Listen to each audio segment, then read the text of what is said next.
ആക്രമിച്ച് നമ്മൾ വീണ് കിടക്കുമ്പോൾ അങ്ങനൊരവസ്ഥ വന്നാൽ എന്താണ് ചെയ്യേണ്ടതെന്ന് ഈശോ ഒരു സ്റ്റാൻഡിങ് ഇൻസ്ട്രക്ഷൻ തന്നിട്ടുണ്ട്.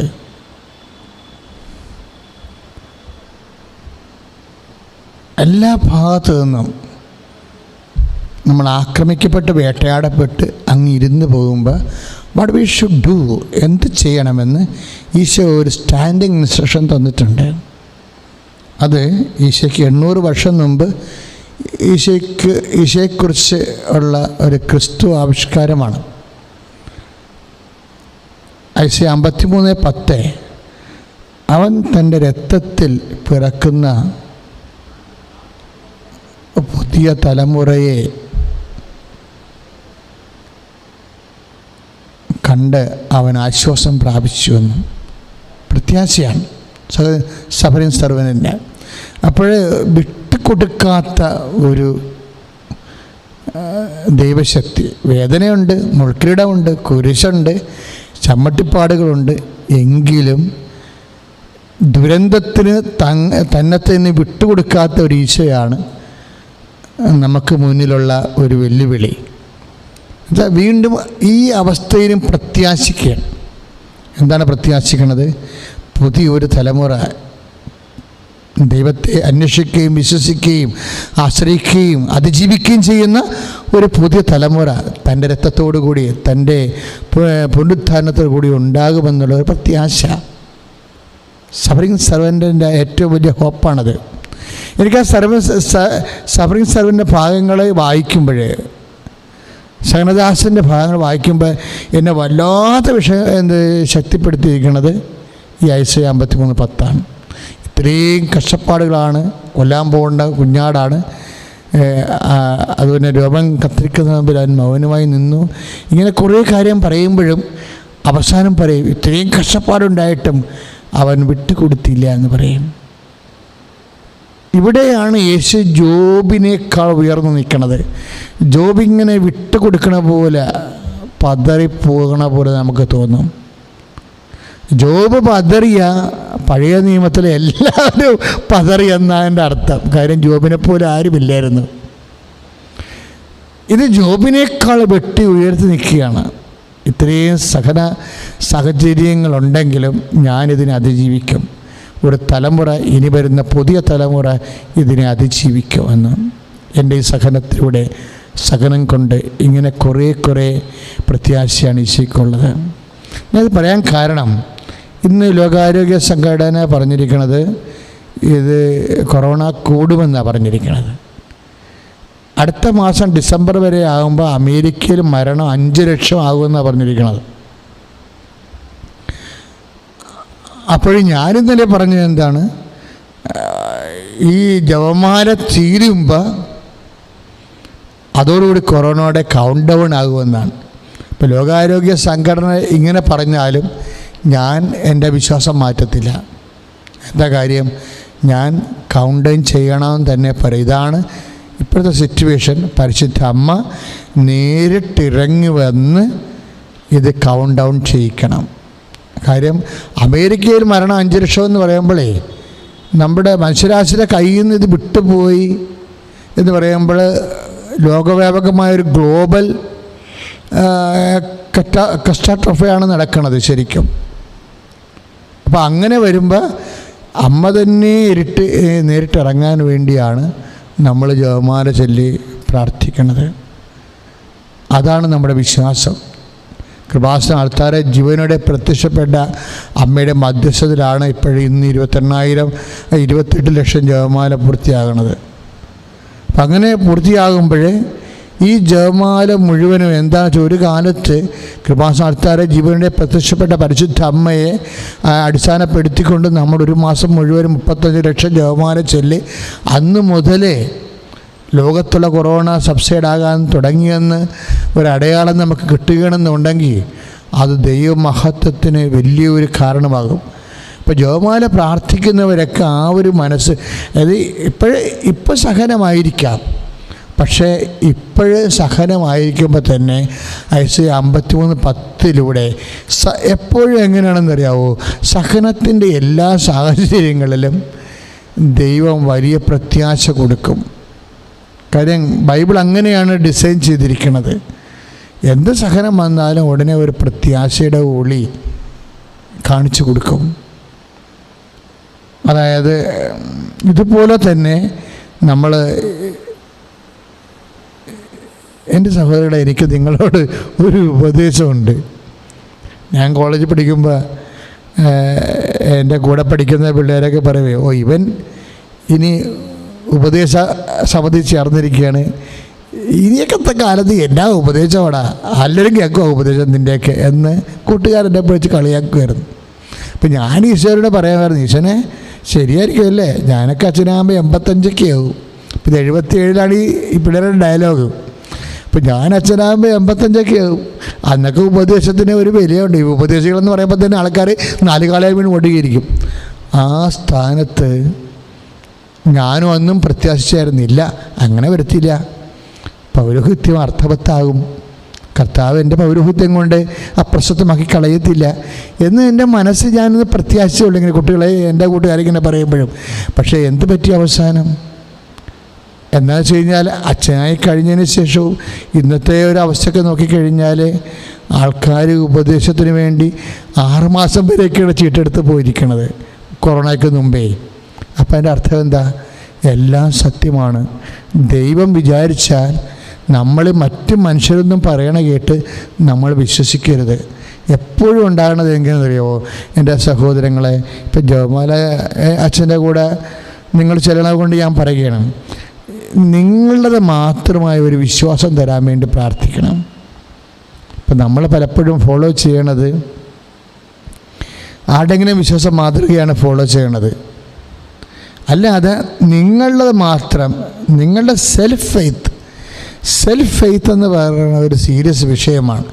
എന്ന് വെച്ചാൽ നമ്മളിപ്പോൾ അന്തോണിസുവിൻ്റെ ഫെയ്ത്തുണ്ട്, അതുപോലെ തന്നെ പലതരത്തിലുള്ള പുണ്യാളന്മാരുടെ ഫെയ്ത്തുണ്ട്. പക്ഷേ നമ്മളുടേതായിട്ടുള്ള ഒരു ഫെയ്ത്ത്, ഇപ്പം അവർ വിശ്വസിക്കുന്നതുകൊണ്ട് നമ്മളും വിശ്വസിക്കുന്നു, അല്ലെങ്കിൽ അവരുടെ വിശ്വാസത്തിൻ്റെ മാതൃക നമ്മൾ ഫോളോ ചെയ്യണത് അതൊരു വാടക ഐറ്റം ഉപയോഗിക്കണ പോലെ ഇരിക്കും. ഇപ്പം നമ്മൾ മാതൃക ഫോളോ ചെയ്യില്ല. അന്തോണിസിൻ്റെ ഫെയ്ത്തിൻ്റെ മാതൃക, അല്ലെങ്കിൽ അപ്പോസ്തലന്മാരുടെ ഫെയ്ത്ത്, വിശ്വാസത്തിൻ്റെ മാതൃക എന്നൊക്കെ പറയുമ്പോൾ ഒരു സാധനം വാടകയ്ക്ക് മേടിച്ച് ഉപയോഗിക്കുകയാണ്. വാടകയ്ക്ക് മേടിച്ച് ഉപയോഗിക്കണ പോലെ ഇരിക്കും. എന്തങ്ങനെ പറയണമെന്ന് വെച്ച് കഴിഞ്ഞാൽ, നമുക്ക് സ്വന്തമായിട്ട് ഇപ്പം നമ്മുടെ വീട്ടിലെ അരി വെക്കണ പ്രഷർ കുക്കർ നമ്മളൊന്ന് വാടകയ്ക്ക് മേടിക്കണ സാധനം ഒന്ന് ഉപയോഗിച്ച് നോക്കി, നമുക്ക് ചമ്മനായിരിക്കും. ദൈവം എന്നാണ് സ്വന്തമായിട്ടൊരു പ്രഷർ കുക്കർ മേടിക്കണമെന്ന് നമ്മൾ ചിന്തിക്കത്തില്ല. അല്ലെങ്കിൽ കണ്ടവൻ്റെ വീട്ടിൽ അവൻ അരി വെക്കണ സാധനം എടുത്ത് നമ്മൾ കൊണ്ടുവന്ന് അരി വെക്കണമെന്ന് പറയുമ്പോൾ എങ്ങനെ ശരിയാണ്? അതുപോലെ ഇത് കുറേ നാളൊക്കെ നടക്കും. പക്ഷേ ലോങ് ടേൺ വാടക പോകത്തില്ല. അപ്പോൾ ഒരു 10-30 വയസ്സ് കഴിഞ്ഞാലേ സ്വന്തമായിട്ടൊരു ഫെയ്ത്ത് ചോദിക്കണം. കർത്താവ്, ഞാൻ ഇത്രയും നാൾ പല ആൾക്കാരുടെ ഫെയ്ത്ത് ഉപയോഗിക്കുകയായിരുന്നു വാടകയ്ക്ക് മേടിച്ച്, എനിക്ക് സ്വന്തമായിട്ടൊരു ഫെയ്ത്ത് തരണമേ, സ്വന്തമായിട്ടൊരു ഫെയ്ത്ത് തരണമേ. അത് വലിയ സീരിയസ് വിഷയം. അതായത് ഈ ആൾക്കാരെല്ലാം സ്വന്തമായ ഒരു ഫെയ്ത്താണ് അവസാനം രൂപീകരിച്ച് എടുത്തത്. അമ്മയ്ക്കെന്ന് വെച്ച് കഴിഞ്ഞാൽ അമ്മയുടെ ഫെയ്ത്തിൻ്റെ ഒപ്പം നമ്മൾ വേറെ ഒരു ലെവലാണത്. അതിൻ്റെ അകത്ത് ഒരു റീസണും ഉണ്ടാകത്തില്ല. എന്നാൽ ഇവർ റീസൺ ഇല്ലാത്ത ആളാണെന്ന് നമ്മൾക്ക് ആദ്യമേ മനസ്സിലാകും. A lady without A reason. നമ്മൾ ആദ്യം ബൈബിള് അവതരിപ്പിക്കുന്നത് തന്നെ എന്താണ്? He's A lady, may be the son of the mother of Jesus, but she's A lady without any reason. അതാണ് ബൈബിൾ പറയണത്. She's A lady without any reason. ഒരു റീസണുമില്ലാത്ത, യുക്തിയുമില്ലാത്ത സ്ത്രീയെന്ന്. പിന്നെ അവർക്ക് എന്താ ഉണ്ടായിരുന്നത്? ശരി, സമ്മതിച്ചു, അവർക്ക് യുക്തിയില്ല. പിന്നെ എന്താ ഉണ്ടായിരുന്നത്? അവർക്ക് ഈശോയിലുണ്ടല്ലോ വല്ലാത്ത ഒരു സ്നേഹമാണ്. അത് കാരണം അതായത് ഇവിടെ ഇല്ലെന്ന് പറഞ്ഞാൽ, ഇപ്പം ചില ആൾക്കാരില്ലേ, നമ്മളൊരു സാധനം ചെന്നാൽ വീട്ടിൽ ചോദിക്കുമ്പോൾ പറയാം, ഇടൂ ഇവിടെ ഇല്ല കേട്ടോ, ഇവിടെ ഇല്ല, ചിലപ്പോൾ തൂമ്പയായിരിക്കും. നമ്മുടെ വീട്ടിൽ എപ്പോഴും എല്ലാവരുടെ വീട്ടിൽ തൂമ്പയൊന്നുമില്ലല്ലോ, അല്ലെങ്കിൽ മമ്മട്ടിയായിരിക്കും. ആ വീട്ടിൽ ചെല്ലുമ്പോൾ പറയും ഇത് ഇവിടുത്തെ ഉണ്ടായിരുന്നു, ഇവിടുത്തെ കുഴവൂരി കിടക്കണം എന്ന് പറഞ്ഞിട്ട് പുറന്തള്ളി വിടത്തില്ല. ആളും തരം നോക്കിയ അതിന് പറഞ്ഞാൽ താൻ വിഷമിക്കേണ്ടത് അവിടെ നിൽക്ക്, ഞാൻ എപ്പോൾ സാധനം ഉണ്ടെങ്കിൽ കൊണ്ടുവരാമെന്ന് പറഞ്ഞുകൊണ്ട് അടുത്ത വീട്ടിൽ പോയി വാങ്ങിച്ചുകൊണ്ട് കൊടുക്കും. അതെന്താ കാര്യം? ഇവരും തമ്മിലുള്ള ബന്ധമാണത്. ഇപ്പം നമ്മളൊരു വീട്ടിൽ പോയി, നമുക്ക് വേണ്ടൊരു മമ്മട്ടിയാണ്, തൽക്കാലം ഒരു ആവശ്യമുണ്ടായി. അപ്പോൾ ആ വീട്ടിൽ മമ്മട്ടി ഒടിഞ്ഞ് കിടക്കുകയാണ്. അപ്പോൾ പറഞ്ഞു ഇവിടുത്തെ മമ്മട്ടി ഒടിഞ്ഞ് കിടക്കുകയാണ്, താൻ പക്ഷെ പോകണ്ടാവാൻ നിൽക്കി, ഞാൻ നോക്കട്ടെ എന്ന് പറഞ്ഞുകൊണ്ട് അടുത്ത വീട്ടിൽ പോയി വാങ്ങിച്ചുകൊണ്ട് കൊടുക്കും. അപ്പോൾ അതിൻ്റെ അർത്ഥം എന്താണ്? ഈ മമ്മട്ടി ചോദിക്കാൻ വന്ന ആളിന് ഒരു ബോധ്യമുണ്ട്. എന്താണ്? ഇവിടെ ഈ വീട്ടിൽ ചോദിച്ചാൽ ഇതെൻ്റെ സ്വന്തം വീട് പോലെയാണ്, ഈ വീട്ടിൽ ചോദിച്ചാൽ ഇവിടെ ഇല്ലെങ്കിൽ ഉള്ള സ്ഥലത്തു നിന്ന് ഉണ്ടാക്കി കൊണ്ടുവരും. അതാണ് വിശ്വാസം. അത് അത്ര ഒരു ടൈപ്പ് വിശ്വാസമാണ് മരിയൻ ഫെയ്ത്ത് എന്ന് പറയുന്നത്. ഈശോ സമയമായില്ല എന്ന് പറഞ്ഞാൽ അമ്മയ്ക്ക് വേണ്ടി സമയമാക്കി ഈശോ അത്ഭുതം ചെയ്യും. അതാണ് വിഷയം. അതാണ് ഓൺ ഫെയ്ത്ത് എന്ന് പറയാൻ കാര്യം. മൈ ഫെയ്ത്ത്, ഓൺ ഫെയ്ത്ത് എന്നുവെച്ചാൽ സമയമായില്ലെന്ന് ഈശോ പറഞ്ഞാലും അമ്മയായ ആ ചോദ്യം ഞാൻ ഓർക്കണേ. അപ്പോസ്തലന്മാരാണ് ആ ചോദ്യം ചോദിച്ചത്, ഈശോ ഇവർക്ക് വീഞ്ഞില്ല കേട്ടോ എന്ന് അപ്പോസ്തലന്മാരാണ് പറഞ്ഞിരുന്നതെങ്കിൽ ഈശോ മിണ്ടുക പോലും ഉണ്ടാകത്തില്ല. അമ്മയതുകൊണ്ട് മിണ്ടുക അങ്ങനെ ചെയ്ത്. ഈ അപ്പോസ്തലന്മാരാണ് വന്ന് പറയാണ് ഈശോ ഇവർക്ക് വീഞ്ഞില്ല കേട്ടോ. നമുക്ക് അപ്പോൾ എല്ലാവരും ഉണ്ടല്ലോ ഇവിടെ, ഈശോയുണ്ട്, അപ്പോസ്തലന്മാരുണ്ട്, അമ്മയുണ്ട്, എല്ലാവരും ഉണ്ട് ഇവിടെ കാനായില്ലേ. അപ്പോൾ പത്രോസ് അന്ത്രയോസാണ്, ഈ അന്ത്രയോസാണ് ഇതൊക്കെ പറയാൻ മിടുക്കൻ. അപ്പം അന്ത്രയോസ് വന്നിട്ട് പറയാണ് ഇവർക്ക് വീഞ്ഞില്ലെന്നാണ് തോന്നുന്നത് കേട്ടാന്ന് പറഞ്ഞു കഴിഞ്ഞാൽ ഈശോ അത് മൈൻഡ് ചെയ്യത്തില്ല. എന്താ കാര്യം? It is not our question എന്ന് പറയും. പറയത്ത് പോലും ഇല്ല, കാര്യം അപ്പോസ്തലനല്ലേ. ഇതാണ് അവിടുത്തെ സിറ്റുവേഷൻ. അത് അപ്പം അമ്മയ്ക്ക് പകരം അമ്മ തന്നെ വേണം. പുണ്യാളന്മാരുണ്ടായിട്ട് കാര്യമില്ല, പുണ്യാളന്മാരെല്ലാം ഉണ്ടല്ലോ. അതായത് കാനായിലെ കല്യാണ വീട്ടിൽ പുണ്യാളന്മാരെല്ലാം ഇല്ലേ, എല്ലാ വിശുദ്ധന്മാരും അവിടെ ഉണ്ട്, അപ്പോസ്തലന്മാർ. പക്ഷെ ഉണ്ടായിട്ട് കാര്യമില്ല, അവിടെ അമ്മ തന്നെ വേണം. ഇതുപോലെയാണ് ജീവിതത്തിൻ്റെ അവസ്ഥ. ചില വിഷയങ്ങൾക്ക് മറ്റ് വിശുദ്ധന്മാരുണ്ടായിട്ട് ഒരു കഥയുമില്ല, അമ്മ തന്നെ വേണം. കാര്യം അമ്മ പറഞ്ഞാൽ ഈശോയ്ക്ക് മടക്കാൻ ഒരു ചാൻസ് ഇല്ല. കാര്യം ഈ മനുഷ്യാവതാരത്തിന് വേണ്ടി ഇത്രയും ഇൻവെസ്റ്റ് ചെയ്തിരിക്കുന്നത് അമ്മയാണ്. അതാണ് പ്രശ്നം.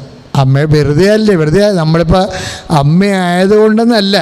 ഇപ്പം നമുക്ക് എനിക്കും അമ്മ ഉണ്ട്, നിങ്ങൾക്കൊക്കെ അമ്മമാരുണ്ടാകും. പക്ഷെ നമ്മുടെ ജനനത്തിൽ അവർക്ക് വലിയ ഇൻവെസ്റ്റ്മെൻ്റ് ഉണ്ടാകത്തില്ല. സാധാരണഗതിയിൽ അവർ 10 മാസം ചുമന്ന് നമ്മൾ 2-3 വയസ്സിൽ ആത്മാർത്ഥമായിട്ട് നമ്മളെ വളർത്തി, അതൊക്കെ തെറ്റില്ലാതെ എല്ലാവരും ചെയ്യണ കാര്യമാണ്. ചെറിയ കുഞ്ഞുങ്ങൾക്ക് രോഗമാണെങ്കിൽ കൂടുതലും ചെയ്യും. പക്ഷേ ഈ ഈശോയുടെ മനുഷ്യാവതാരം അങ്ങനെയല്ല. അതിന് സാധാരണ കുഞ്ഞുങ്ങളെ വളർത്തിക്കൊണ്ട് വരുന്ന ഇൻവെസ്റ്റ്മെൻറ്റ് പോരാ. ഒന്നാമത്തേൽ നാട്ടുകാർ വേശ്യയെന്ന് വിളിക്കും. കാര്യം പുരുഷനെ അറിയണില്ലല്ലോ, നാട്ടുകാർ വേശ്യയെന്ന് വിളിക്കും. അത് എപ്പോഴാണ്? 30 കൊല്ലമായിട്ടും ഇവരെ വേശ്യം തന്നെ. ഈ മറ്റുള്ളവന്മാർക്ക് തോന്നിവാസം പറയണില്ലേ, അതെന്ന് പറഞ്ഞാൽ അത് ചില അങ്ങനെ പറയണ ഒരവസ്ഥയിലാണ് ഈശോ പരിശുദ്ധാത്മാവിനാൽ മരം ഗർഭിണിയായത്.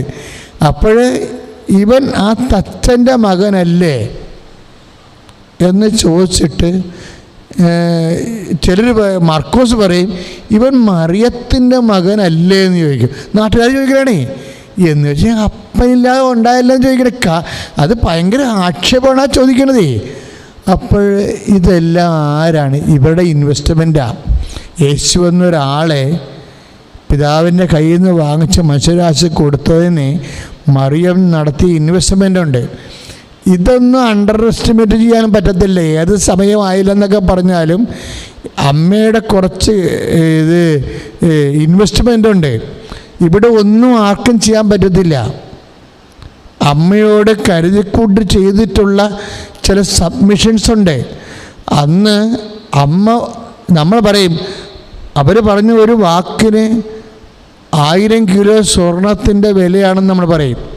ആ തക്ക സമയത്തൊരു വാക്ക് പറഞ്ഞില്ലേ? പ്രഭാഷകൻ പറയണതുണ്ട്, തക്ക സമയത്ത് വാക്ക് സ്വർണം പോലെയെന്നാണ് പ്രഭാഷകൻ പറയണത്. പക്ഷേ തക്ക സമയത്ത് വാക്കല്ല, തക്ക സമയത്തെ മൗനത്തിന് സ്വർണത്തെക്കാൾ വിലയാണ്. അമ്മയുടെ ജീവിതം നമ്മൾ പരിശോധിക്കുമ്പോൾ തക്ക സമയത്തെ മൗനങ്ങളുണ്ട്. അയ്യോ, ദൈവം പോലും സഹിക്കത്തില്ല. ചിലർ പറഞ്ഞാൽ തക്ക സമയത്ത് വാക്ക് പറയാൻ നമ്മൾ, പക്ഷേ തക്ക സമയത്തെ മൗനം എന്ന് വെച്ച് കഴിഞ്ഞാൽ വീട്ടുകാർ ഉപേക്ഷിച്ച് വീട്ടിൽ നിന്ന് ഇറങ്ങിപ്പോന്ന് ബെത്ലഹേമിൽ ഓരോരോ വയറും വലിച്ചുകൊണ്ടേ ഓരോരോ വീടും തെണ്ടി നടന്നത് യേശുക്രിസ്തുവിന് ലോകത്തിന് കൊടുക്കാൻ വേണ്ടിയാണ്. എന്നിട്ട് അവിടെ നിന്നെല്ലാം ഇങ്ങനെ റൈറ്റായിട്ട് ഇങ്ങനെ ഡിസോൺ ചെയ്യപ്പെടും. എന്നിട്ട് അവസാനം വന്ന് കാലിക്കൂട്ടത്തിൽ കിടക്കും. അവിടെ പെറ്റിട്ട് കഴിയുമ്പോഴാണ് ഇടയന്മാർ വരണത്. എന്നിട്ട് ഔസപിതാവ് വരുമ്പോഴേ തക്ക സമയത്തുള്ള മൗനം. ഇടയന്മാരാണ് ആദ്യം പെറ്റതറിയാൻ വരണത്. നിസ്സാര കാര്യമല്ല. ആരുമില്ല, ബന്ധുക്കളില്ല, സ്വന്തപ്പെട്ടവരില്ല, ആരുമില്ല. പെറ്റ് കഴിയുമ്പോഴേ പെറ്റ് കിടക്കുന്നവർക്കൊരു മാനസികാവസ്ഥ ഉണ്ട്. ആരെങ്കിലും അടുപ്പമുള്ളവർ വരണം, അവരെ കാരണമെന്നൊക്കെ. ഇത് അറിവുള്ളവരല്ല വന്ന് കാണേണ്ടത്, അപരിചിതരാണ് വന്ന് കാണുന്നത്. അപ്പോൾ യേശുക്രിസ്തുവിന് ഗർഭം ധരിച്ചുകൊണ്ട് പ്രത്യേകിച്ച് ദോഷങ്ങളല്ലാതെ ഒരു ഗുണവും അമ്മയ്ക്കുണ്ടായിട്ടില്ല. ഇതെല്ലാം എന്നിട്ട് മേരി ഇതെല്ലാം ഹൃദയത്തിൽ സംഗ്രഹിച്ചെന്നാണ് പറയണത്. ഒരക്ഷരം മിണ്ടിയില്ലെന്ന്. അതാണ് തക്ക സമയത്തെ മൗനം. യേശു എന്തിനാണ് നിങ്ങളതിനെ അന്വേഷിച്ചത് എന്ന് ചോദിക്കുമ്പോഴും മൗനമാണ്. വീട്ടിൽ കൊണ്ടുവരുമ്പോഴും ഒരക്ഷരം ഈശോ ആ കൂട്ടത്തിൽ വെച്ച് അങ്ങനെ ഞങ്ങളോട് ചോദിക്കേണ്ട കാര്യമുണ്ടോ? ഞങ്ങൾ ഹൃദയം തകർന്നല്ലേ നിന്നെ തിരക്കി വന്നത്? ഞങ്ങളൊരു ദിവസത്തെ യാത്ര കഴിഞ്ഞു പോയവരല്ലേ? നമ്മുടെ വീട്ടിൽ ഇത്രയും കാശുണ്ടാ അങ്ങോട്ടും ഇങ്ങോട്ടുമൊക്കെ ചുമ്മാ നടക്കാൻ. എന്നിട്ട് നിനക്ക് വേണ്ടി എന്തുമാത്രം ഞാൻ ചുമന്ന് എന്തുമാത്രം വേദനിച്ച് വേശ്യെന്ന് വരെ ഇപ്പോഴും ആൾക്കാർ എന്നെ വിളിക്കുന്നുണ്ട്. എന്നിട്ട് നീ അവിടെ കൂട്ടത്തിൽ വെച്ച് ഞങ്ങളൊന്നും നീ ഏറ്റു പറഞ്ഞില്ലല്ലോ. നിനക്കങ്ങനെ ചെയ്യാൻ പറ്റുമോ എന്ന് ചോദിക്കേണ്ട ഒരു ചോദ്യമുണ്ട്. അപ്പോഴും തക്ക സമയത്തൊരു മൗനമുണ്ട്. വീട്ടിൽ വരുമ്പോൾ യേശു വിചാരിക്കും വല്ലതും ചോദിക്കുമായിരിക്കുമെന്ന്. അങ്ങനെ പറയേണ്ടിയില്ല ഞാൻ ചിലപ്പോൾ വിചാരിക്കും. പക്ഷേ അപ്പായുടെ പരിശുദ്ധാത്മാവിൽ അത് പറയാതിരിക്കണ പറ്റത്തില്ല. കാര്യം ലോകത്തിൻ്റെ കാര്യം ഇവർ രണ്ടുപേരുമാണ് അപ്പയെ ഏൽപ്പിച്ചിരിക്കുന്നത്. ഇവർ തമ്മിൽ ഗുസ്തി വെച്ച് കഴിഞ്ഞാൽ അപ്പായുടെ കാര്യം വലിയ കഷ്ടത്തിലാകും. അതറിയാവുന്നതുകൊണ്ട് അമ്മയാണെന്ന് പറഞ്ഞാലും നീതിയൊക്കെ തൻ്റെ കയ്യിലാണ് ഇരിക്കുന്നത്, സത്യവും തൻ്റെ കയ്യിലാണ് ഇരിക്കണമെങ്കിലും അമ്മ ആ കാർഡ് കാണിക്കത്തില്ല. എന്തൊരു സംഭവമാണെന്നറിയാം അമ്മ, നമ്മൾ സഹിക്കത്തില്ല. അമ്മ ഹൃദയത്തിൽ സംഗ്രഹിച്ച് മിണ്ടിയില്ല. അതാണ് തക്ക സമയത്തെ മൗനം എന്ന് പറയുന്നത്. എൻ്റെ മക്കളെ, ഇതാണ് മൈ ഫെയ്ത്ത് എന്ന് പറയുന്നത്. ഇങ്ങനെ കുറേ അനുഭവങ്ങളുടെയും നിലപാടുകളുടെയും സമീപനങ്ങളുടെയും ഒക്കെ ആകത്തുകയാണ് മൈ ഫെയ്ത്ത് എന്ന് പറയണത്, എൻ്റെ വിശ്വാസം. ഇങ്ങനെ ഒരു പ്രായം കഴിയുമ്പോൾ സ്വന്തം ഫെയ്ത്ത് രൂപപ്പെട്ട് വരണം. ഒരു പ്രായം കഴിയുമ്പോൾ, അല്ലാതെ നിങ്ങൾ മരിക്കുമ്പോഴും പത്രോസിൻ്റെ ശ്രീകാട പാറയമേലാണ് സ്ഥാപിച്ചതെന്നും പറഞ്ഞു നടക്കരുത്. നമ്മളെ പാറയാണേ ശരിക്കും. പത്രോസ് പാറയാണ്, നമുക്ക് അധികം നാളെ കഞ്ഞി വെക്കത്തില്ല. നമ്മളെ പാറയാകണം. എന്നിട്ട് ദൈവത്തിന് ഭവനം പണിയണത് നമ്മളിലെ. കർത്താവ് ആഗ്രഹിക്കണം അതാണ്. ഈ പാറമേൽ എൻ്റെ ഭവനം ഞാൻ പണിയുമെന്ന് എല്ലാവരെക്കുറിച്ചും ദൈവത്തിന് പറയാൻ കഴിയണം. എല്ലാവരെക്കുറിച്ചും. അതുകൊണ്ട് തന്നെയാണ് നമ്മുടെ മൈ ഫെയ്ത്ത് എന്ന് പറയുന്ന, എൻ്റെ വിശ്വാസം എന്ന് പറയുന്ന my faith, my identical faith, എൻ്റെ മാത്രമായിട്ടുള്ളൊരു വിശ്വാസമുണ്ട്. ആ വിശ്വാസത്തിന് വേണ്ടിയാണ് നമ്മൾ ശ്രമിക്കേണ്ടത്. ഞാൻ പറയണത് എന്താണെന്നറിയാവോ, എൻ്റെ ജീവിതത്തിൽ ഞാൻ കുറേ മണ്ടത്തരങ്ങൾ ചെയ്തിട്ടുണ്ട്. മണ്ടത്തരങ്ങൾ വെച്ച് കഴിഞ്ഞാൽ ഒത്തിരി നമുക്ക് മറ്റുള്ളവർക്ക് കേട്ടാൽ വിട്ടുത്തരങ്ങളെന്ന് തോന്നാവുന്ന കുറേ കാര്യങ്ങൾ വളരെ ആത്മാർത്ഥമായി ചെയ്തൊരു മനുഷ്യനാണ് ഞാനെനിക്ക്. ഈ സർവ്വവിജ്ഞാന കോശത്തിനെക്കുറിച്ച് ഇന്നലെ പറഞ്ഞായിരുന്നു. സെൻട്രൽ ഗവൺമെൻറ് സീനിയർ ഫെലോഷിപ്പോടുകൂടി ഞാൻ 7 കൊല്ലം ഈ കേരളം മൊത്തം അലഞ്ഞ് ഓരോ സ്ഥലത്ത് പോയി താമസിച്ച് കണ്ടുപിടിച്ചും അക്കാഡമിയിലൊക്കെ, സാഹിത്യ അക്കാഡമി 1 കൊല്ലം താമസിച്ച്, അപ്പം തമ്പുരാനിൽ പോയി താമസിച്ചൊക്കെയാണ് ഇത്. നാട്ടിലും പോയി ഇവിടെ ഒരു തൂത്തൂർ എന്ന സ്ഥലം ഉണ്ടായിരുന്നു, അവിടുന്ന് വീട്ടിൽ പോയി 1 മാസം താമസിച്ചു ശൈവസാറിൻ്റെ വീട്ടിൽ. അവിടെ നടന്ന എല്ലാ ഈ അണ്ണായിപ്പാട്ടുള്ള വീടുകളെല്ലാം പോയി ഇങ്ങനെ ശേഖരിച്ചും പഠിച്ചും ആ ശൈവസാറിനെ ഇവിടെ കൊണ്ടുവന്ന് കൃപാസനത്തിൽ താമസിപ്പിച്ച് 1 കൊല്ലം മുഴുവനും. അപ്പം ഇങ്ങനെ ഒത്തിരി കഷ്ടപ്പെട്ടാണ് അത് ചെയ്തെങ്കിലും ഇത് പ്രസിദ്ധീകരിക്കാൻ പറ്റണില്ല. കാര്യം ഇതിൻ്റെ അകത്തുള്ള പ്രശ്നം വെച്ച് കഴിഞ്ഞാൽ ഇത് വലിയ ബുക്കാണ്, നല്ല കാശില്ലാതെ ഒരു 3-4 ലക്ഷം രൂപ ഇല്ലാതെ പ്രസിദ്ധീകരിക്കാൻ പറ്റത്തില്ല. പക്ഷേ സ്വകാര്യമായി പ്രസിദ്ധീകരിക്കുന്ന പുസ്തകമല്ല ഇത്. അതുകൊണ്ട് എനിക്ക് തോന്നി ഭാഷാ ഇൻസ്റ്റിറ്റ്യൂട്ടിൽ കൊണ്ടേ കൊടുക്കാം. ഇവിടെ തോന്നല, ഈ ദൈവത്തിൻ്റെ കൂടെ നടക്കുമ്പോൾ കുറേ തോന്നലുണ്ടാകും നമുക്ക് പരിശുദ്ധാത്മാവിൻ്റെ. അപ്പോൾ പ്രവർത്തിച്ച് വരുമ്പോൾ നമുക്കറിയാം അതൊരു പൊട്ടത്തരമായി പോയെന്നറിയാം. അതാണ് ഇതിനകത്ത് മൈ ഫെയ്ത്ത് എന്ന് ഞാൻ പറഞ്ഞില്ലേ, അതാണ്. ഇപ്പം നമുക്ക് ചില നല്ല തോന്നലുണ്ടാവും, നമ്മളത് വെച്ച് പ്രവർത്തിച്ച് വരുമ്പോൾ നമുക്കറിയാം ഇത് വലിയ പൊട്ടത്തരമായി പോയല്ല എന്ന് തോന്നും.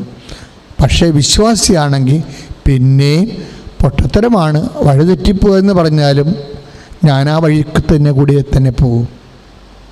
അതാണ് മൈ ഫെയ്ത്ത് എന്ന് പറയണത്.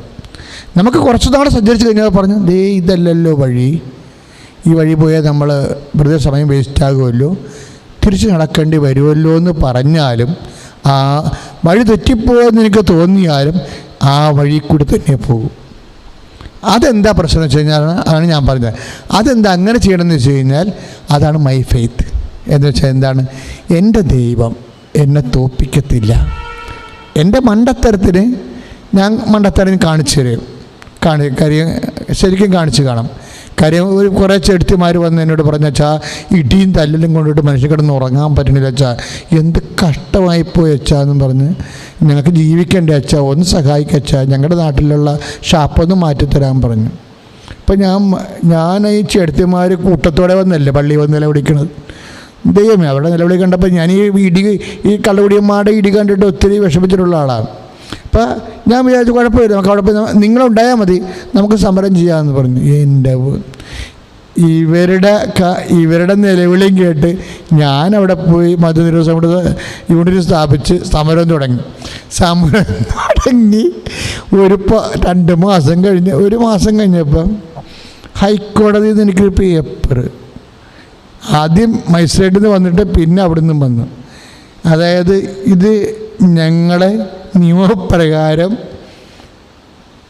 ഗവൺമെൻറ്റിന് ലേലത്തിൽ പിടിച്ച് കിസ്തടക്കണ ഷാപ്പാണ്. നിങ്ങൾ സമരം തുടങ്ങിയ കാരണം ഒരു ദിവസം 8000 രൂപ വെച്ച് ഇപ്പോൾ 20 ദിവസത്തെ കാശ് ഇവിടുത്തെ തൊഴിലാളികളുടെ PF ഇങ്ങനെയുള്ള കുറേ സാധനങ്ങളുണ്ട്, അതിനുൾപ്പെടെയുള്ളത് കോടതി പോയിട്ട് അവർക്ക് അനുകൂലമായി ചേർത്തല കോടതി വിധിച്ചിരിക്കുകയാണ്. ഞാൻ വിയർത്തുപോയി. ഞാൻ കാശ് വിടുന്നത്. എനിക്ക് സത്യം പറഞ്ഞാൽ ഈ നിയമപ്രകാരം അല്ലാതെ നടത്തുന്ന ഷാപ്പിൽ സമരം ചെയ്ത് എനിക്ക് പരിചയം ഉണ്ടായിരുന്നുള്ളൂ. ഞാൻ ഈ നമ്പർ ഷാപ്പിൽ സമരം ചെയ്തിട്ടില്ല. അപ്പോൾ നിയമപ്രകാരം അല്ലാതെ ഈ വാറ്റുകയെന്ന് അനധികൃതമെന്ന് പറയാം. ഇനി നിയമവിരുദ്ധമല്ല, അനധികൃതത്തിൽ ഒത്തിരി സമരം ചെയ്ത് ഭയങ്കര വിജയമായിരുന്നു. കഷ്ടപ്പാടാണ്, ചിലപ്പോൾ ആൾക്കാർ തട്ടിക്കളയാനൊക്കെ വരുമെങ്കിലും ഞാൻ അവിടെ നിന്നൊക്കെ പറഞ്ഞ് രക്ഷപ്പെട്ടിട്ട് ദൈവം എന്നെ രക്ഷിക്കും. പക്ഷേ ഇവിടെ കൊണ്ട് തല വെച്ചത് നമ്മൾ കുടുക്കിൽ വീണ പോലെ, കുടുക്കിൽ വീണ് പിന്നെ സമരം നീളുകയല്ലേ. കാര്യം ഇത് നമ്പർ ഷാപ്പാണ്. കാര്യം ഇപ്പം ഇത് കഴിയുമ്പോൾ തൊട്ട് കഴിഞ്ഞാൽ സർക്കാരാണ് വാദി, ഇവരല്ല. ഷാപ്പുകാരല്ല. കാര്യം സർക്കാർ എലിക ഒപ്പിച്ച് ലേലം ചെയ്ത് അവിടേക്ക് ഒന്ന് കിസ്ത് വാങ്ങിച്ചുകൊണ്ടിരിക്കണതാണിത്. അപ്പോൾ ലീഗലായിട്ട് ഓക്കെയാണ്, സർക്കാരിലും പിടിപാടുണ്ട്, പോലീസ് അവരുടെ കൂടെയാണ്. നമ്മൾ ചെന്ന് പെട്ടതാണ്. കാര്യം പെട്ടതെന്ന് വെച്ച് കഴിഞ്ഞാൽ ഒരു ന്യായമുണ്ട്. ജനങ്ങളുടെ ഇടയിലാണ് ഈ ഷാപ്പ്. അത് കാരണം ആ വീടുകളിലെല്ലാം ആൾക്കാർ കുടിയന്മാരും പിള്ളേരും കുടിയന്മാരും കുടുംബ പ്രാർത്ഥനയും ഇല്ലാത്ത ഒരു സംഭവത്തിലാണ് സംഭവം. പക്ഷേ ഈ നാട്ടിലെ നിയമം അനുസരിച്ചുകൊണ്ട് ആണ് അവർ ആ സംഭവം നടത്തിക്കൊണ്ടിരിക്കുന്നത്. അപ്പം ഞാൻ പെട്ടുപോയി കഴിഞ്ഞാൽ പിന്നെ നമുക്കൊന്നും ചെയ്യാനില്ല. പട്ടാങ്ങി പറഞ്ഞ് അവിടെയൊക്കെ നഷ്ടപ്പെട്ട പൈസയുടെ ഒരു കോംപ്രമൈസ് വെച്ച് പകുതി കൊടുത്ത് നാണം കെട്ട് അവിടുന്ന് പോരാനേ പറ്റത്തുള്ളൂ. പക്ഷേ ഈ സത്യമായിട്ട് ഈ ഷാപ്പിൽ ഞാൻ പരാജയപ്പെട്ട പിന്നെ ഒരു കാലത്ത് ഈ ഷാപ്പ് ഇവിടുന്ന് കൊണ്ടുപോകാൻ പറ്റത്തില്ല. ഇതാണെങ്കിൽ 50 വീടിനകത്ത് നിൽക്കുന്ന ഷാപ്പാണ്. അപ്പം ഞാൻ ഉടനെ ഈശോയോട് പറഞ്ഞു, ഈശോയെ സത്യം പറഞ്ഞ ചേച്ചിമാരൊന്ന് നിലവിളിച്ചപ്പോൾ ഞാൻ ആ നിലവിളിയും കണ്ട് അതിൻ്റെ അകത്ത് ആകർഷിച്ച് അനുതാപപ്പെട്ട് അനുകമ്പപ്പെട്ട് പോയതാണ്. ഞാൻ പെട്ടിരിക്കണമെന്ന് പറഞ്ഞപ്പോഴെൻ്റെ കണ്ണ് നിറഞ്ഞുപോയി. ഞാൻ പെട്ടിരിക്കുക. അപ്പം ഞാൻ ആ പള്ളിത്തോട്ട് പള്ളി കൃപ എല്ലിക്കൊണ്ടിരിക്കുമ്പോൾ എനിക്കെതിരെ ഇത്രയും വലിയ കേസ് ഉണ്ടായിരിക്കുകയല്ലേ. അപ്പം പൈസ ഞാൻ തന്നെ എവിടെ നിന്ന് ഉണ്ടാക്കി കൊടുക്കണം, എന്തുമാത്രം കാശുണ്ടാക്കി കൊടുക്കുന്നുണ്ട്. ഞാൻ പെട്ടുപോയെന്ന് പറഞ്ഞപ്പോൾ എൻ്റെ കണ്ണ് നിറഞ്ഞ് അതിൻ്റെ അകത്ത് ദിവ്യകുർബാനെ ഈ കണ്ണീര് വീട് ഞാൻ ഇപ്പോൾ ഓർക്കുന്നുണ്ട്. എൻ്റെ ജീവചരിത്രത്തിൽ അത് ഞാൻ എഴുതി വെച്ചിട്ടുണ്ട് വളരെ മനോഹരമായിട്ട്. അപ്പം ഞാൻ പെട്ടുപോയില്ലേ. ഇതാണ് പറഞ്ഞത്, ഞാനൊരു വഴി പോവുകയാണ്. ആ വഴി പോകുമ്പോൾ ആ വഴി അപകടത്തിലാണെന്ന് കണ്ടാലും പിന്നെയും ഞാൻ മുന്നോട്ട് പോകുന്നത് എന്തുകൊണ്ടാണ്? എൻ്റെ റീസൺ കൊണ്ടല്ല, ഞാൻ വിശ്വസിക്കുന്ന ദൈവത്തിലുള്ള ആശ്രയം കൊണ്ടാണ്. അതാണ് വിഷയം. മൈ ഫെയ്ത്ത് എന്ന് പറഞ്ഞ കാര്യം. അമ്മയുടെ ജീവിതം ഏതാണ്ട് ഈ ടൈപ്പ് സാധനമാണ്. അവർ പെട്ടെന്ന് കണ്ടാലും അവർ പിന്നെയും മുന്നോട്ട് പോകും. അവർ പെട്ടെന്ന് കണ്ടാലും ഞാൻ ഇത് പഠിക്കണത് ഇവരിൽ നിന്നാണ് പഠിക്കണത്.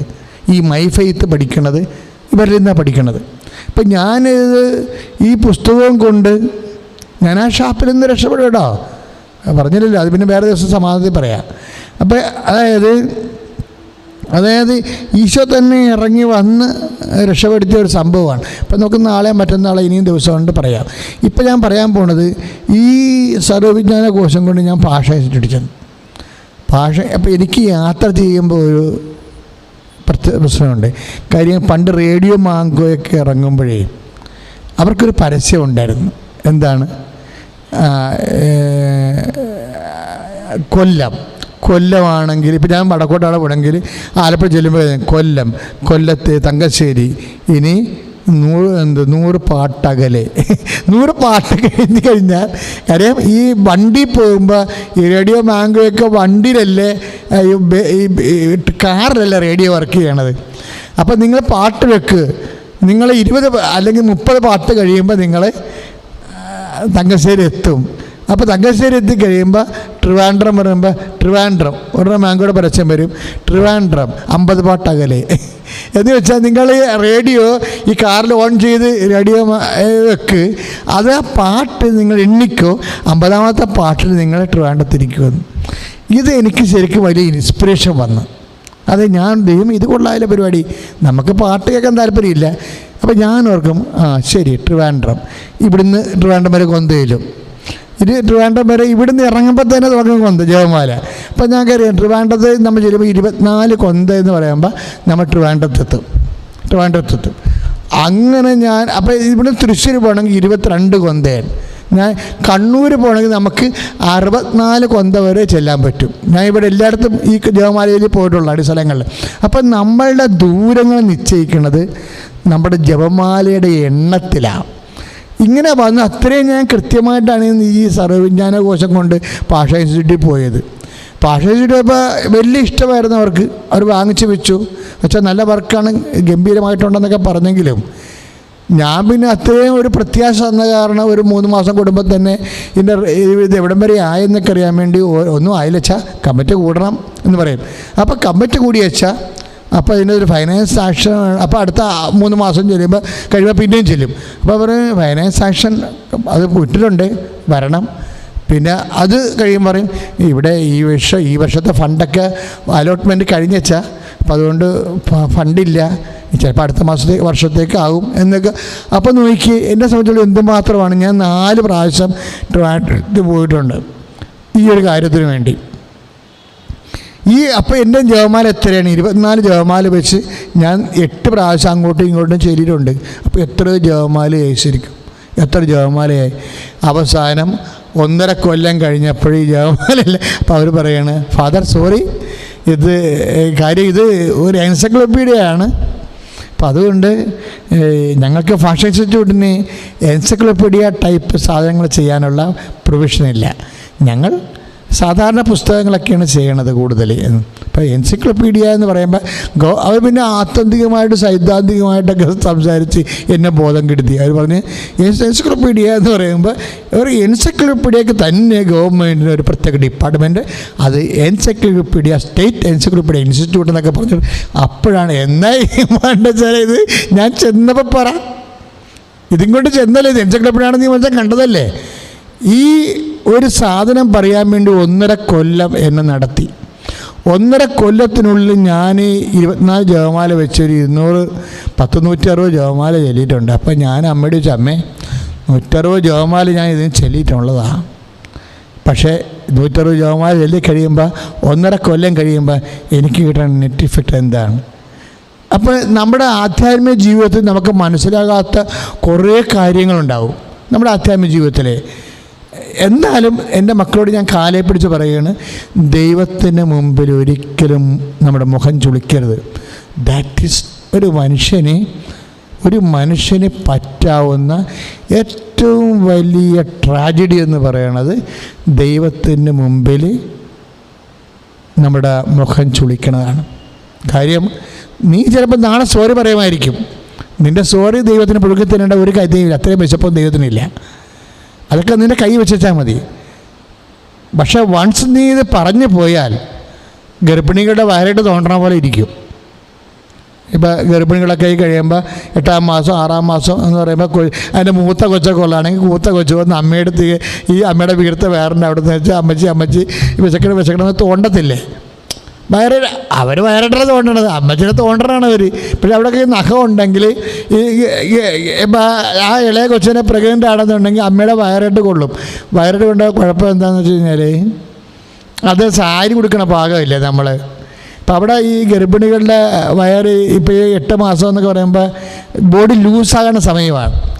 നമ്മൾ നാട്ടുമലയാളത്തിൽ ഇളമക്കൊള്ളെന്ന് പറയും. അപ്പോൾ ആ പാട് വീണുക, ആ കൊച്ചിൻ്റെ പാട് ആ വയറ് വീണ് കഴിഞ്ഞാൽ പിന്നെ ഒരു കാലത്ത് മരണം വരെ ആ പാട് പോകത്തില്ല. ഇളമക്കൊണ്ട് ശരീരത്തെ തൊട്ടുള്ള കുഴപ്പം അതാണ്, ആ പാട് പോകത്തില്ല. നമ്മൾ എന്തെല്ലാം പാട്ടാക്കി പറഞ്ഞാലും പാട്ട് പാടിയാലും ഈ പാട് പോകത്തില്ല. ഇതുപോലെയുള്ള കേസ് കെട്ടാണ് ദൈവത്തിൻ്റെ മുമ്പിൽ നിന്ന് നമ്മൾ എന്തെങ്കിലും ഒരു നെഗറ്റീവ് പറഞ്ഞാൽ വരാൻ പോണത്. അതുകൊണ്ട് അതാണ് അമ്മയുടെ മൗനം. അമ്മയ്ക്കറിയാം സഹിക്കാൻ പറ്റാത്ത അവസ്ഥയിൽ എന്തെങ്കിലും പറഞ്ഞു പോയാൽ അമ്മ മിണ്ടത്തില്ല. ഞാൻ അമ്മയോട് പറയും, അമ്മ ബോധജ്ഞാനത്തിന് സിംഹാസനമായതുകൊണ്ടാണ് അമ്മ ഇങ്ങനെ കാര്യങ്ങൾ വളരെ ടാറ്റിസഡ് കഴിയും. ഞങ്ങളൊരു ബോധവും ഇല്ലാത്ത സിംഹാസനത്തിലായിരിക്കണേ, അതുകൊണ്ട് ഞങ്ങളൊന്ന് അമ്മ സഹായിക്കണേ. ഇപ്പം എന്ത് ചെയ്യും? അമ്മ മിണ്ടാഞ്ഞ കാര്യം എന്താണ്?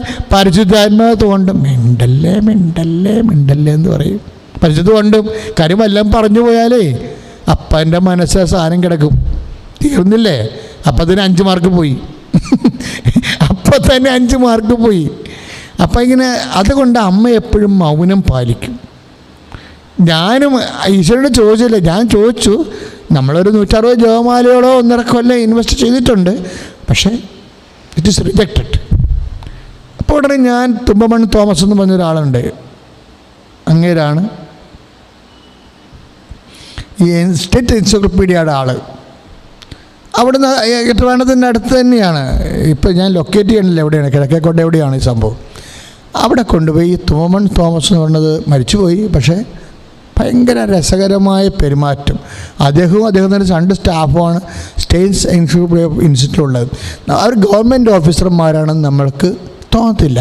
നമ്മളുടെ ബന്ധു വീട്ടിൽ ചെന്ന പോലെയുള്ള സ്വീകരണവും സന്തോഷമൊക്കെയാണ്. അപ്പോൾ തോമസ് സാർ ഇത് വാങ്ങിച്ചു. പുള്ളിയാണ് എൻ്റെ ഡയറക്ടർ. വാങ്ങിച്ചതിന് ശേഷം ഗുഡ് വർക്ക് എന്ന് പുള്ളി പറഞ്ഞു, നന്നായിട്ട് വെച്ചാൽ. അപ്പം ഞാൻ ശരിക്കും വർക്ക് നല്ലതാണ്. കാര്യം ഇനി ആർക്കും അത് ചെയ്യാൻ പറ്റത്തില്ല. കാര്യം എത്രയോ 10-27 വർഷം വർക്ക് ചെയ്തതല്ലേ. അപ്പോൾ അങ്ങനെ അത്രയും ഡേറ്റ കളക്ട് ചെയ്ത് കിട്ടാൻ പാടാണ്. തന്നെയല്ല, ഞാൻ വർക്ക് തുടങ്ങിയ കാലത്തുണ്ടായിരുന്ന കൊലകൊമ്പന്മാരായ ആശാന്മാരെല്ലാം മൺമറഞ്ഞു പോയി. ഇനി ആരുടെ അടുത്ത് ഇപ്പം തന്നെ പിള്ളേരൊക്കെ ഈ മേഖലയിലുള്ളത്. അവർക്ക് അറിയാവുന്ന ശാസ്ത്രീയ വശങ്ങളൊന്നും അറിയത്തില്ല, ചെയ്വനകളൊക്കെ അറിയാൻ പറ്റത്തുള്ളൂ. അപ്പം വർക്ക് ഞാനാണെങ്കിൽ എല്ലാത്തിൻ്റെയും ഫോട്ടോസ് എല്ലാം ഇട്ട് ഭയങ്കര വർക്കാണ് ചെയ്തിരിക്കണം. അപ്പോൾ അത് തുമ്പമൺ പറഞ്ഞു ഗ്രേറ്റ് വർക്കെന്ന് പറയും. തുമ്പമണ്ണ് കൊടുത്തിട്ട് പോകുന്നു, തുമ്പമണ്ണ് കൊടുത്തിട്ട് പോകുന്നു.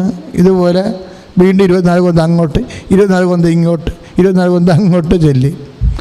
അത് കഴിഞ്ഞ് 7 മാസം കഴിഞ്ഞപ്പോൾ വീണ്ടും അവസാനം തുമ്പമൺ പറഞ്ഞു, ഫാദർ സോറി, ഒരു ചെറിയ പ്രോബ്ലം വന്ന്, എല്ലാം സാക്ഷരമായിരിക്കുന്നു, ഒരു ചെറിയ പ്രശ്നം വന്നെന്ന് പറഞ്ഞു. അപ്പോൾ ഞാൻ എന്താ സാറേ?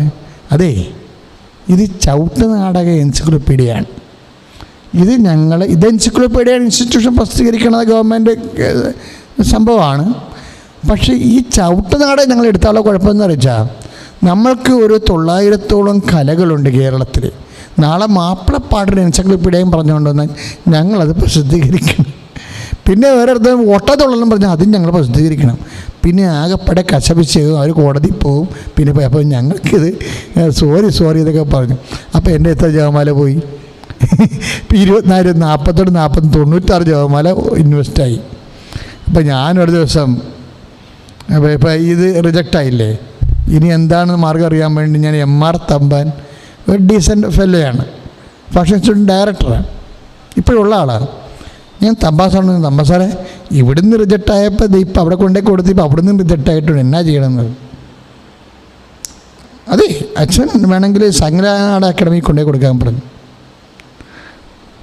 എന്നിട്ട് തമ്പാനി എന്തോ ചെറിയൊരു കാര്യം എൻ്റെ ഓട്ടം പുള്ളിക്ക് മനസ്സിലായി പോയി. കാര്യം 2 കൊല്ലം ആയല്ല വേണ്ടത് കറങ്ങണത്. ഇപ്പോൾ ഇതിനുള്ളിൽ 160, 90, അപ്പോൾ 260 ജപമാല അടുത്തായിട്ടുണ്ട് ഇപ്പോൾ. അപ്പോൾ തമ്പാൻ എന്നോട് പറഞ്ഞ്, ഫാദറെ ഡിക്ഷണറി വേണേൽ നമുക്ക് ചെയ്യാൻ പറ്റും, ഇത് എൻസൈക്ലോപ്പീഡിയ ഉണ്ടാക്കുന്ന പ്രശ്നം. ഡിക്ഷണറി ഫാദർ ഇത് ഡിക്ഷണറി ആക്കി തരുമെന്ന് ചോദിച്ചു. അപ്പോൾ ഈ എൻസൈക്ലോപ്പീഡിയ ഇനി ഡിക്ഷണറി ആക്കണമെങ്കിൽ 5 കൊല്ലം വേണം ഇത് സാധനം. കാര്യം ഡിക്ഷണറി ഇതിനേക്കാളും പ്രശ്നമാണ്. കാര്യം ഓരോ വാക്കിനും അതിൻ്റെ ആൽഫബറ്റിക്കൽ ഓർഡറിനനുസരിച്ചിട്ട് നമ്മൾ വാക്കിൻ്റെ എല്ലാ സാധനവും പിന്നെ എറ്റിമോളജി ഉൾപ്പെടെയുള്ളതെല്ലാം രണ്ടാമത് പഠിച്ചെടുക്കണം. അപ്പോൾ ഞാൻ പക്ഷേ ഈ സ്റ്റേറ്റ് എൻസൈക്ലോപ്പീഡിയ ഫാഷൻ ഇൻസ്റ്റിറ്റ്യൂട്ടിൽ നിന്നല്ലേ പറഞ്ഞിരിക്കണത്. ഞാൻ നോ പറഞ്ഞില്ല. ഓക്കെ സാറേ ചെയ്തു തരാമെന്ന് പറയും. ഞാനിവിടെ നിന്ന് രാത്രിയും പകലും എൻ്റെ കുറച്ച് സഹപ്രവർത്തകരൊക്കെ വിളിച്ചിട്ട് രാത്രിയും പകലും അവർക്ക് നോട്ട് പറഞ്ഞു കൊടുത്ത് 3 മാസം കൊണ്ട് ഞാൻ ഡിക്ഷണറി ആക്കണം. 3 മാസം തിരിച്ചു കൊണ്ട് തമ്പാന് കൊടുത്ത്, ഞാൻ സാറേ പറഞ്ഞ പോലെ ഡിക്ഷണറി ആക്കിയിട്ടുണ്ടെന്ന് പറഞ്ഞു. ഉടനെ തമ്പാൻ നോക്കിച്ച് പറഞ്ഞു ദാറ്റ്സ് ഓക്കെ, ക്ലിയർ. പുള്ളി അത് പ്രസിദ്ധീകരണത്തിന് വിട്ട്. അപ്പോഴും പിന്നെ ഞാൻ എന്ത് ചെയ്തിരിക്കണമെന്ന് വെച്ച് കഴിഞ്ഞാൽ, ഞാനിത് കൊണ്ടുപോയി സംഗീത അക്കാഡമി കൊടുത്തു, തൃശ്ശൂർ. ഇവിടെ നിന്ന് 22 കൊന്താകലെ തൃശ്ശൂർ. പിന്നെ തൃശ്ശൂർ പോക്കാണ് ഈ സംഗീത അക്കാഡമി. അവിടെ എന്നെ അറിയാം, ഞാൻ നാടക ഫീൽഡിലുള്ള കാരണം എന്നെ അവർക്ക് അറിയാം. കാര്യം വർഷങ്ങളായിട്ട് ആ ഓഫീസിൽ കയറി ഇറങ്ങുന്നതാണ്. അപ്പോൾ ഇപ്പോൾ ഒരു പുസ്തകം കൊണ്ട് വന്നിരിക്കുകയാണ്. അപ്പോൾ അവർ സന്തോഷമാണ് പുസ്തകം. പക്ഷേ സംഗീത അക്കാഡമിയുടെ പ്രശ്നം, അവർ ചെന്നപ്പോൾ തന്നെ പറഞ്ഞു, അച്ഛാ നോക്കാവുന്നേ ഉള്ളൂ, ഫണ്ടില്ല. കാര്യം 3.5 ലക്ഷം രൂപയോളം വേണം ഇതിന്, അതാണ് പ്രശ്നം. പിന്നെ 6 മാസം കഴിഞ്ഞപ്പോൾ സംഗീത അക്കാഡമി റിജക്റ്റ് ചെയ്ത്. പിന്നെ എനിക്ക് നോക്കിയിട്ട് ഒരു മാർഗ്ഗമില്ല. ഞാൻ പിന്നെ ട്രെയിൻ കയറി കണ്ണൂർ പോയി. അപ്പോൾ ഒരു 3-4 കൊല്ലമായി. 4 കൊല്ലമാണ് സാധനം. 3.5 കൊല്ലമായപ്പോൾ കണ്ണൂർ എത്തിച്ച്. എങ്ങനെ കണ്ണൂരത്തെ കൊന്ത പഠിച്ചത് ഞാൻ. രാത്രി ഇവിടുന്ന് മാവേലിലേക്ക് കയറി ഉടുപ്പൊക്കെ മാറി മോളിൽ കിടന്ന് കൊന്തയിലും. സത്യം, അമ്മയ്ക്ക് എല്ലാ കാര്യം അറിയാം. ആ ഉറങ്ങിപ്പോകും. രാവിലെ എഴുന്നേറ്റിട്ട് പിന്നെയും കൊന്തയിലും. കാരണം വെച്ചാൽ എന്താ പ്രശ്നം വെച്ച് കഴിഞ്ഞാൽ, എനിക്ക് വെറുതെ ഇരിക്കാൻ പറ്റത്തില്ല. ലൈറ്റ് റീഡിങ് എനിക്ക് അരിച്ചമാണ്. കാര്യം അത് വലിയ വേസ്റ്റായില്ല സമയം. അപ്പോൾ അവിടെ ഏറ്റവും ഫുള്ളായിട്ട് ചെയ്യാവുന്ന പറ്റുന്ന ജപമാല മാത്രമേ ഉള്ളൂ. അതുകൊണ്ട് ഞാൻ ജപമാല എടുത്ത് ചെല്ലും. അപ്പോൾ കണ്ണൂർ കൊണ്ടേ കൊടുത്തു. അതിനുശേഷം കണ്ണൂർ 2 പ്രാവശ്യം ഇതിനു വേണ്ടി മാത്രം പോയി. 3ാമത്തെ പ്രാവശ്യം ഒരു പ്രൊഫസർ മുഹമ്മദ് അഹമ്മദ അഹമ്മദ് പറഞ്ഞു, ഫാദറെ, നമുക്ക് ഇൻ്റർനാഷണൽ ഫ്ലോക്ക് ഫെസ്റ്റ് വരുന്നുണ്ട്, ഫണ്ടൊക്കെ വരികയാണെങ്കിൽ നമുക്കിത് അറേഞ്ച് ചെയ്യാമെന്ന് പറഞ്ഞു. അപ്പോൾ അത് ഒറ്റയടിക്ക് പ്രൊഫസർ ചെയർമാൻ എടുത്ത തീരുമാനമാണ്. അപ്പോൾ തീരുമാനം എടുത്തപ്പോൾ അത് പിന്നെ ഇഷ്യൂ ആയി. കാര്യം വേറെ താഴെ പബ്ലിക്കേഷൻ കമ്മിറ്റി എന്നും പറഞ്ഞ് വേറെ ഒരു സംഭവമുണ്ട്. അവർ പലയിടത്തുള്ള ആൾക്കാർ സാഹിത്യ അക്കാദമിയിൽ അംഗങ്ങൾ വരെ അതിൻ്റെ അകത്ത് സ്പോക്കൺ അക്കാദമിയുടെ പബ്ലിക്കേഷൻ കമ്മിറ്റിയിലുണ്ട്. അവരെല്ലാം കൺകറൻസ് ചെയ്യാതെ ഇങ്ങേർക്ക് പെട്ടെന്ന് കയറി സാങ്ഷൻ ചെയ്യാൻ പറ്റത്തില്ല. പക്ഷെ സെക്രട്ടറി വലിയൊരു നല്ല മനുഷ്യനായിരുന്നു. അപ്പോൾ അദ്ദേഹം കൂടി സമ്മതിച്ചിട്ട് അവിടുന്ന് അവർ തന്നെ എന്നെ അടുപ്പിക്കാതെ അവർ തന്നെ സാങ്ഷനൊക്കെ ആക്കിയെടുത്തിട്ട് ഗവൺമെൻറ് ഓർഡർ എടുത്തിട്ട് പ്രസിദ്ധീകരിക്കാൻ ഓർഡറായി. അപ്പം 4ാമത്തെ കൊല്ലം ഇൻ്റർനാഷണൽ ഫ്ലോക്ക് ഫെസ്റ്റിവലിൽ ഞാൻ നോക്കുമ്പോൾ കൊച്ചിയിൽ വെച്ച് നടന്ന ഭയങ്കര കാര്യം, എല്ലാ രാജ്യങ്ങളിലുമുള്ള ആൾക്കാർ പ്രോഗ്രാം അവതരിപ്പിക്കാനുണ്ട്. അതിനകത്ത് ഒരു പ്രോഗ്രാം ഈ ചവിട്ടുനാടക എൻസൈക്ലോപീഡിയ ഇനാഗ്രേഷനാണ്. പക്ഷേ ഇനാഗ്രേഷൻ എന്ന് പറയുന്നത് അന്ന് കുറേ പ്രശ്നങ്ങൾ നടക്കുന്ന കാലമാണ്. അതുകൊണ്ട് സാംസ്കാരിക മന്ത്രി ഇല്ല. അപ്പോൾ എൻ്റെ പ്രോഗ്രാമായപ്പോൾ ഇനാഗ്രേഷൻ്റെ മെയിൻ പ്രോഗ്രാം എല്ലാം കഴിഞ്ഞിട്ട് മന്ത്രിമാർ ഉണ്ടായിരുന്നവരെല്ലാം വിട്ടുപോവുകയും പിന്നെ കലാപരിപാടി മാത്രമേ ഉള്ളൂ. അപ്പം അതിന് മുമ്പാണ് എൻ്റെ പ്രോഗ്രാം വെച്ചിരിക്കുന്നത്. അപ്പോൾ എൻ്റെ ജവമാല ഇരിപ്പുണ്ട്, ജവമാല. അപ്പം അവിടെയുള്ള ഒരു പരിചയമില്ലാത്ത ആരാണ്ടൊരു മനുഷ്യനുണ്ട്. അപ്പം അയാൾ ഈ പ്രൊഫസർ പറഞ്ഞ് ഇപ്പോൾ പ്രോഗ്രാം തിരികെയല്ലേ, അദ്ദേഹം ഉദ്ഘാടനം ചെയ്യട്ടെന്ന് പറഞ്ഞ് ഈ പുസ്തകം അപ്പം അയാൾ ഈ പുസ്തകം കണ്ടിട്ട് പോലും ഇല്ല, എന്നെയും കണ്ടിട്ട് അവിടെ അറിയാൻ പാടില്ല. അപ്പം ഇങ്ങനെ ഒരാളാണ് ഈ സാധനം പ്രസാദനം ചെയ്യാൻ പോകുന്നത്. അപ്പം ഞാൻ അമ്മയോട് പറഞ്ഞു, അമ്മേ, അതായത് നമ്മളെ ചില സമയത്തൊരു വിളി മാത്രം മതി. ഞാൻ വിഷമിച്ച് നിൽക്കുന്ന സമയത്ത് പെട്ടെന്ന് ഈ സാംസ്കാരിക വകുപ്പ് മന്ത്രി അവിടെ കൊണ്ടുവന്ന് ഇറങ്ങി.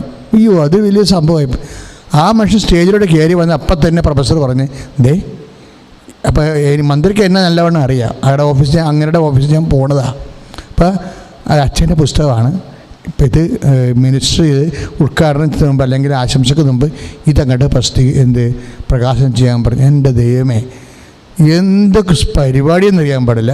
മിനിസ്റ്റർ അപ്പം 2 വാക്ക് സംസാരിച്ചു. എന്നെ അറിയാവുന്നതുകൊണ്ട് പ്രശ്നമില്ലായിരുന്നു.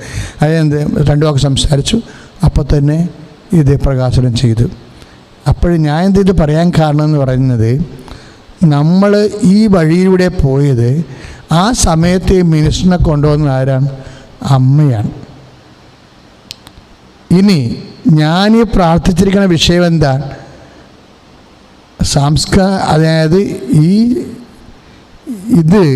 അതായത് ചവിട്ടുനാട വിജ്ഞാനകോശം പ്രസിദ്ധീകരിക്കാൻ വേണ്ടിയാണ്. അത് പ്രസിദ്ധീകരിക്കാൻ എതിരുണ്ടായിരുന്ന ആൾക്കാർ അന്ത്യനിമിഷങ്ങളിൽ ഇതിൻ്റെ ഭാഗമായിട്ട് ഗവൺമെൻറ് സീല് വെച്ച് ആനയുടെ 2 എംബ്ലം വെച്ച് പ്രസിദ്ധീകരിക്കാൻ അവർ പ്രത്യേകം സാക്ഷ്യം ചെയ്തു. ഇപ്പം സർക്കാർ നീട്ടിറക്കിയ പുസ്തകം പോലെയായി. എനിക്കിതിൻ്റെ കൂടെ വേറെ സംഭവം കൂടി കിട്ടി, ഡിക്ഷണറി. അത് ഞാൻ സ്വപ്നത്തിൽ പോലും ചിന്തിക്കാത്ത കാര്യമാണ്. അതായത് ദൈവം നമുക്ക് ചിലപ്പോൾ തോന്നും, അതാണ് ഞാൻ പറഞ്ഞത്, ദൈവം മിണ്ടരുതെന്ന് പറയുന്ന കാര്യം. നമ്മളിപ്പോൾ 160 ജപമാല ചൊല്ലിയിട്ട് ഇത് റിജക്റ്റ് ചെയ്യുമ്പോൾ നമ്മൾ ഇത്രയും പ്രാർത്ഥിച്ചിട്ട് എന്ത് ഫലം, ഒരു പ്രയോജനമില്ലല്ലോ, ഇത്രയും കഷ്ടപ്പെട്ട മിച്ചമാണ്, ചുമ്മാ കള്ളത്തരമാണെന്നൊക്കെ പറഞ്ഞുകൊണ്ട് നമ്മൾ ഡയലോഗ് ഫിറ്റ് ചെയ്ത് കഴിഞ്ഞാൽ ഉണ്ടല്ലോ, നിൻ്റെ കാര്യത്തിൽ തീരുമാനമായി. പിന്നെ ദൈവത്തിൻ്റെ അടിച്ചതിന് നിനക്ക് കരുതില്ല. കാരണം നീ ഒരു ചെള്ള് മനുഷ്യനാണ്, ബുദ്ധിയും ബോധമില്ലാത്തവനാണ്, പരിശുദ്ധാത്മാവ് പ്രവർത്തിക്കാത്തവനാണ്, ദൈവത്തിന് വഴിയറിയാത്തവനാണ്. അതുകൊണ്ട് ദൈവം നിന്നെ റിജക്റ്റ് ചെയ്യും, അതൊരു സംശയമില്ല. ഞാൻ മിണ്ടിയില്ല, കാര്യം എനിക്കറിയാം അമ്മയുടെ സ്വഭാവം.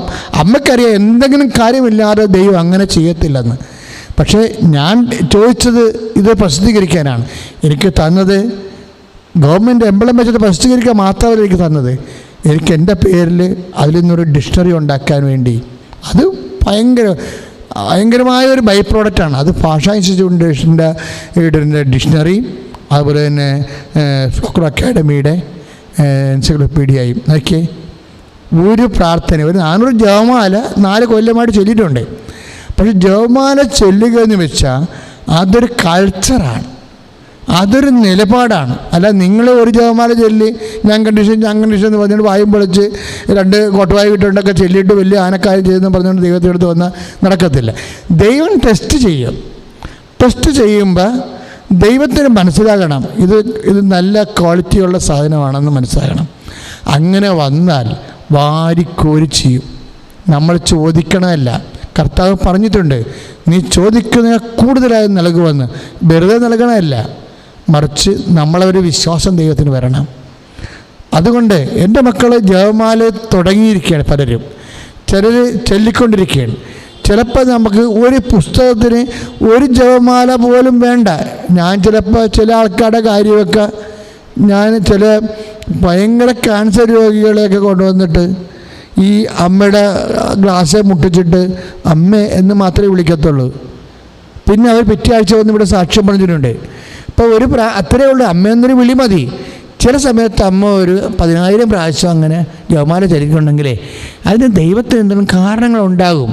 അപ്പം അതുകൊണ്ട് നമ്മൾ ദൈവമായിട്ട് ഒരിക്കലും ഒരു കാര്യവും, ഇനി ചത്തുപോണ കേസാണെങ്കിൽ പോലും ഒരു പരിഭവം പറഞ്ഞേക്കരുത്. പരിശുദ്ധാത്മാവിനോട് നീ പ്രാർത്ഥിക്കേണ്ടത് പരിഭവം പറയാത്തൊരു അഭിഷേകം തരാൻ വേണ്ടി പ്രാർത്ഥിക്കണം. ബാക്കിയെല്ലാം ഈസിയാവും. പരിഭവം പറയാത്തൊരു അഭിഷേകം തരാൻ വേണ്ടി പ്രാർത്ഥിക്കണം. അതാണ് ഒരു മനുഷ്യന് കിട്ടാവുന്ന, ദൈവത്തിൽ നിന്ന് കിട്ടാവുന്ന ഏറ്റവും വലിയ നിധി എന്ന് പറഞ്ഞാൽ അതാണ്. ഒരു പരിഭവം പറയാത്ത ആത്മാവിൻ്റെ അഭിഷേകം കിട്ടണമെന്ന് പറഞ്ഞാൽ ബാക്കിയെല്ലാം അന്ന് മുതൽ നിൻ്റെ പ്രാർത്ഥനയ്ക്കെല്ലാം വലിയ മൂല്യങ്ങളുണ്ടാവും. അതുകൊണ്ട് നിങ്ങൾ അച്ഛൻ്റെ അനുഭവങ്ങൾ കേട്ടിട്ട്, അതിജീവിച്ച വിധങ്ങൾ കേട്ടിട്ട്, ഞാൻ പറയുന്ന 1-2 അനുഭവങ്ങൾ പറഞ്ഞാൽ നിങ്ങൾ ഓർക്കും, അത് ഒറ്റപ്പെട്ട സംഭവം. അത് ഒറ്റപ്പെട്ട സംഭവം അല്ലല്ലോ, പറഞ്ഞിട്ടും തീരണില്ലല്ലോ. ഞാനിപ്പോൾ തന്നെ 21-ാമത്തെ വരെ ഈ പറയണത് അത് നിസ്സാര കാര്യങ്ങളൊന്നും അല്ലല്ലോ. എല്ലാം ലൈഫിനെ ബാധിക്കുന്ന വലിയ കർക്കശ പ്രശ്നങ്ങളാണ്. ഇതെല്ലാം എങ്ങനെയാണ് അമ്മ ഇടപെട്ടത്, എങ്ങനെയാണ് നമ്മൾ ജപമാല ചെല്ലുമ്പോഴും എങ്ങനെയാണ് വിശ്വാസം ഇൻവെസ്റ്റ് ചെയ്യണത്, എങ്ങനെയാണ് പ്രത്യാശയോടെ കാത്തിരിക്കണത്, എങ്ങനെയാണ് ദൈവത്തെ എന്നിട്ടും സ്നേഹിക്കണത്, എങ്ങനെയാണ് യാത്ര. നമ്മുടെ യാത്ര ഒരു വസ്തുവിൻ്റെ യാത്രയല്ല. നമ്മുടെ യാത്രയെന്ന് പറയുന്നത് ദൈവത്തിൻ്റെ മനസ്സിലേക്കൊരു യാത്രയാണ്. അതിന് ചില നിമിത്തങ്ങളുണ്ടാകുമെന്ന് മാത്രമേ ഉള്ളൂ. ഒരു ആധ്യാത്മിക വ്യക്തിക്ക് ഒരു കാര്യം കാണാൻ അങ്ങനെ ഒരു യാത്രയില്ല.